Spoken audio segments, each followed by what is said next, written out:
Aku pernah berpikir hidup ini adil. Sampai hari itu datang dan menghancurkan segalanya dalam sekejap. Aku hamil. Dan ayah dari bayi ini adalah Raka Adiputra, ketua OSIS paling dingin, paling ditakuti, dan paling dibenci sekaligus dikagumi di Sma Bina Bangsa Denpasar. Aku, Arga Pramana, anak kelas 11 IPA 3, anak kostean biasa yang hidup dari beasiswa dan kerja paruh waktu di warung kopi dekat sekolah. Aku bukan siapa-siapa. Aku hanya anak Bali yang berusaha bertahan di kota besar ini dengan sedikit uang saku dari ibu di desa. Tapi malam itu, di pesta ulang tahun teman sekelas yang aku datangi cuma karena diming-imingi gratis makan, semuanya berubah. Raka tiba terlambat, seperti biasa. Semua orang langsung diam ketika dia masuk. Jaket kulit hitamnya basah karena hujan deras di luar. Rambutnya yang selalu rapi basah menempel di dahi. Matanya tajam menyapu ruangan dan entah kenapa pandangannya berhenti padaku. Hanya 1 detik. Tapi 1 detik itu cukup untuk membuat jantungku berhenti berdetak. Aku tidak tahu bagaimana caranya kami berdua akhirnya berada di kamar tamu rumah besar itu. Aku ingat aku mabuk. Aku ingat tangannya yang dingin menyentuh pipiku. Aku ingat suaranya yang rendah berbisik, "Kau terlalu polos untuk tempat seperti ini, Arga." Dan aku ingat aku menjawab, "Kalau begitu bawa aku pergi." Aku tidak pernah menyangka dia benar-benar melakukannya. Pagi harinya aku terbangun telanjang di ranjang asing, tubuhku sakit dan Raka sudah tidak ada. Hanya ada secarik kertas di atas meja. "Jangan bilang siapa-siapa. Ini tidak akan terulang." Aku menangis di kamar mandi orang lain, air mataku bercampur dengan air shower. Aku merasa kotor. Aku merasa bodoh. Tapi yang paling menyakitkan adalah aku tidak bisa membenci dia sepenuhnya. 2 bulan kemudian aku mulai mual setiap pagi. Aku pikir cuma stres. Sampai akhirnya aku membeli apat di apotek kecil dekat kosan. 2 garis. Aku duduk di lantai kamar mandi, memeluk lutut dan menangis tanpa suara. Aku hamil. Di usia 17 tahun. Di tubuh laki-laki. Di Bali, di Indonesia, di dunia yang tidak pernah siap menerima hal seperti ini. Aku tidak tahu harus melakukan apa. Aku tidak punya siapa-siapa untuk cerita. Ibu di desa akan patah hati. Teman-teman di sekolah pasti akan menjauh. Dan Raka aku bahkan tidak yakin dia akan percaya. Tapi aku harus bilang padanya. Karena ini juga anaknya. Hari itu hujan deras lagi. Aku menunggu Raka di parkiran sekolah setelah jam pelajaran selesai. Dia keluar terakhir seperti biasa, tas selempang di bahu, ekspresi wajah datar. Ketika melihat aku berdiri di bawah pohon beringin yang basah, dia berhenti sejenak. Apa suaranya dingin seperti biasa? Aku menelan ludah. Tangan gemetar memegang apak yang sudah aku bungkus plastik hitam. Aku hamil. Dia tertawa kecil. Bukan tawa gembira. Tawa sinis. Kau bercanda. Aku menggeleng. Air mata sudah jatuh bercampur hujan. Tes ini positif.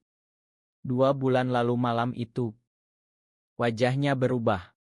Dari sinis menjadi kosong. Lalu marah. Kau bohong. Aku tidak bohong, suaraku pecah.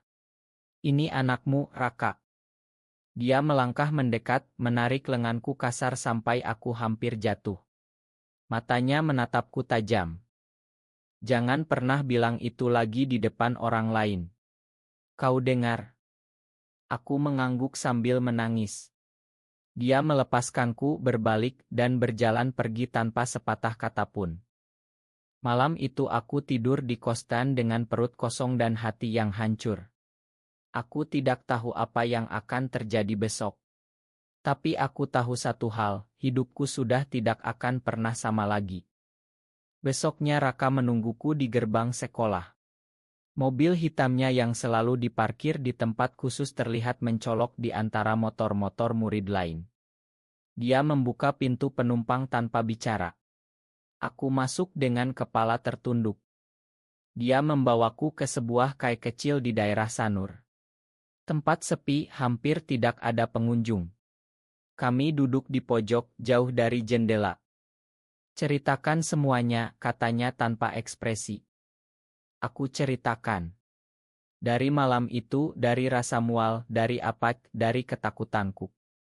Aku tidak berani menatap matanya. Aku takut melihat kebencian di sana. Ketika aku selesai, dia diam sangat lama. Lalu dia berkata pelan, "Kau harus aborsi." Jantungku seperti ditusuk. Aku tidak bisa, bisikku. Ini anakku juga. Arga, suaranya mulai keras, kau tahu apa yang akan terjadi kalau orang tahu. Kau akan dikucilkan. Keluargamu akan malu. Sekolah akan mengeluarkanmu. Dan dia berhenti, mengepalkan tangan. Aku tidak bisa kehilangan segalanya hanya karena satu malam bodoh. Aku menangis lagi. Diam-diam, air mataku jatuh ke atas meja kayu. Jadi bagimu aku cuma kesalahan satu malam. Dia tidak menjawab. Tapi matanya menatap keluar jendela, menghindari pandanganku. Aku bangkit. Baiklah. Aku akan pergi. Aku akan urus sendiri anak ini. Kau tidak perlu khawatir. Aku berjalan keluar kai. Hujan masih deras. Aku tidak punya payung. Tapi aku tidak peduli. Aku hanya ingin menjauh darinya. Malam itu aku menelepon ibu. Aku tidak bilang aku hamil. Aku cuma bilang aku rindu. Ibu menangis di telepon. Dia bilang desa lagi musim paceklik, sawah gagal panen, dia harus jual perhiasan terakhir untuk bayar sepeku bulan ini. Aku menangis lebih keras. Aku tidak bisa pulang. Aku tidak bisa bikin ibu tambah susah.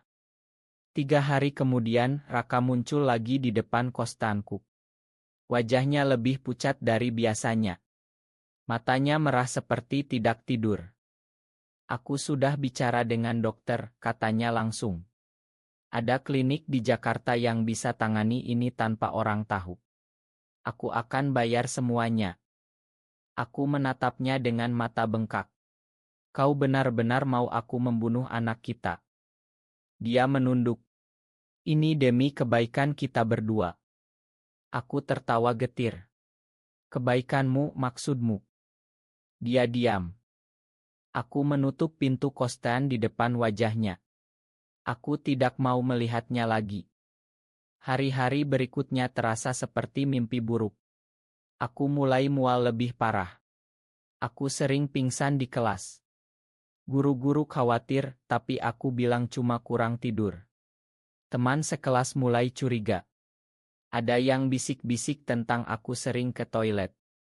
Suatu sore, ketika aku sedang membersihkan meja di warung kopi tempat aku bekerja, Raka muncul lagi. Kali ini dia tidak sendirian. Ada seorang pria paruh baya berjas rapi berdiri di belakangnya. Ini dokter pribadi keluargaku, kata Raka. Dia bisa memastikan kehamilanmu dan menanganinya dengan aman. Aku menatap dokter itu.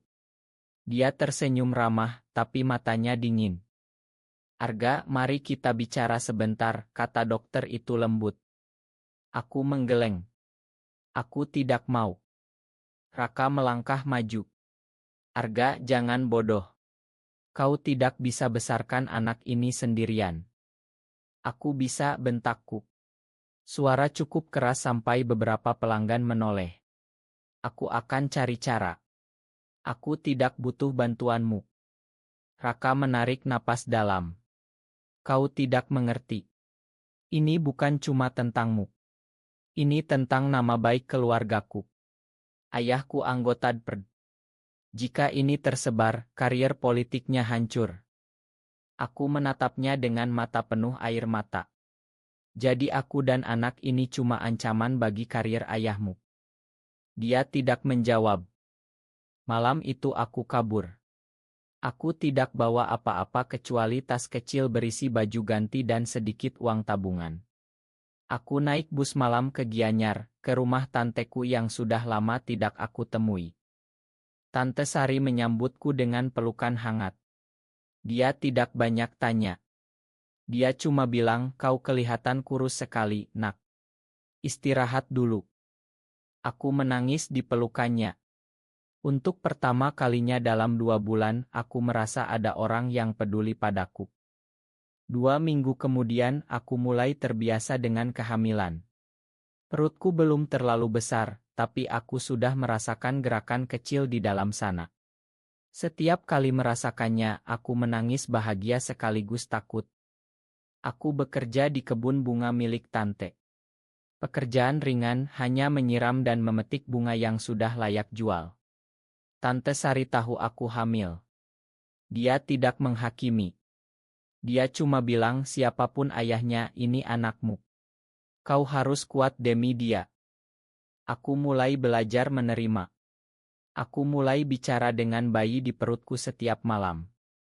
Aku beri nama sementara, Kecil. Aku bilang padanya bahwa aku akan jadi ayah yang baik, meskipun aku tidak tahu caranya. Tapi ketenangan itu tidak bertahan lama.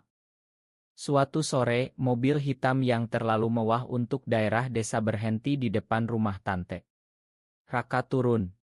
Sendirian. Aku berdiri di teras, memegang sekop kecil untuk menyiangi rumput. Jantungku berdegup kencang. "Arga," panggilnya. Suaranya tidak lagi dingin. Ada getar di dalamnya. Aku tidak bergerak. Dia mendekat perlahan. "Aku mencarimu selama 2 minggu. Aku ke kostanmu, ke warung kopi, ke sekolah. Aku bahkan ke desa ibumu." Aku menunduk. "Kenapa kau cari aku? Bukankah kau ingin aku menghilang?"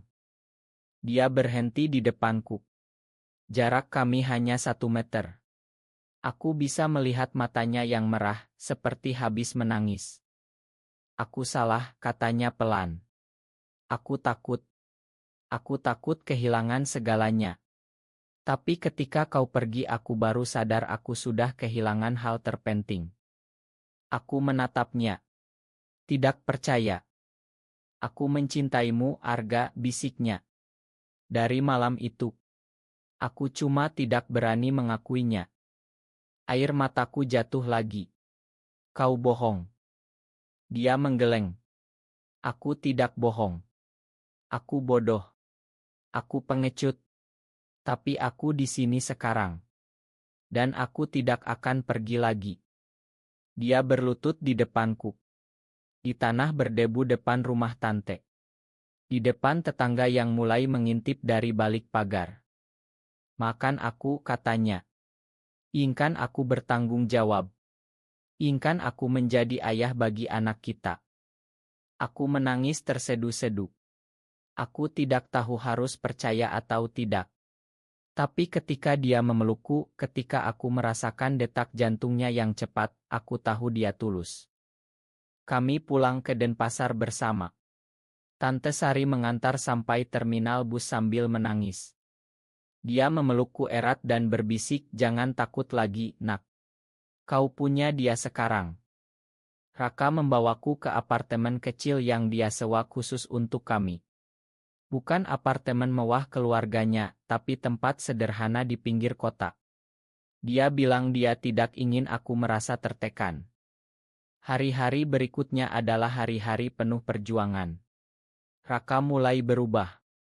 Dia yang dulu dingin sekarang belajar memasak nasi goreng untukku. Dia yang dulu tidak pernah tersenyum sekarang sering tersenyum ketika melihat perutku mulai membesar. Kami tidak memberitahu siapa-siapa dulu. Kami takut. Tapi kami saling memiliki. Suatu malam ketika kami berbaring bersama di ranjang sempit, Raka meletakkan tangannya di perutku. Dia merasakan tendangan kecil.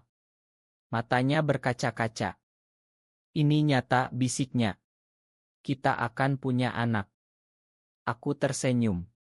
"Kau takut?" Dia mengangguk. Sangat takut. Tapi aku lebih takut kehilangan kalian berdua. Kami mulai merencanakan masa depan. Raka bilang dia akan bicara dengan orang tuanya setelah aku melahirkan. Dia bilang dia akan tanggung jawab penuh. Dia bilang dia akan keluar dari rumah kalau perlu. Tapi dunia tidak membiarkan kami bahagia terlalu lama. 1 minggu sebelum aku melahirkan, foto kami berdua di Kaisanur 2 bulan lalu tersebar di grup kelas. Seseorang mengambil gambar dari luar jendela. Ada Caption, ketua OSIS sama anak miskin kelas IPA tilu. Serius? Sekolah heboh. Guru memanggil kami berdua. Orang tua Raka datang dengan wajah merah padam. Ayahnya menampar Raka di depan semua orang. Kau hancurkan nama keluarga, teriaknya. Raka berdiri tegak. Anak ini anakku. Aku tidak akan tinggalkan dia. Ayahnya menatapku dengan tatapan penuh kebencian. Kau yang menggoda anakku, ya. Kau yang ingin naik kelas sosial.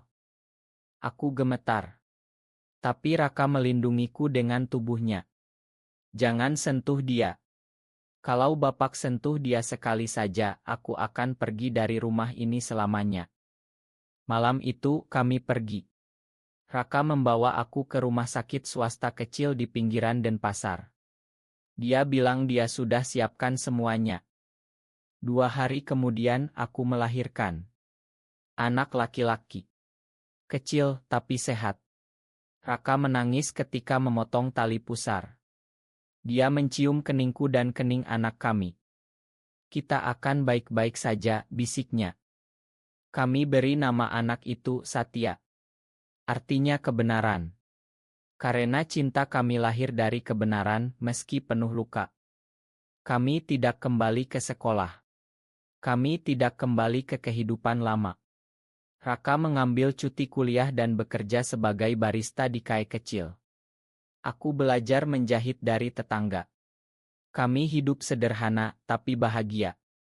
Suatu sore, ketika Satya sudah berusia 3 bulan, Raka membawaku ke pantai Kuta.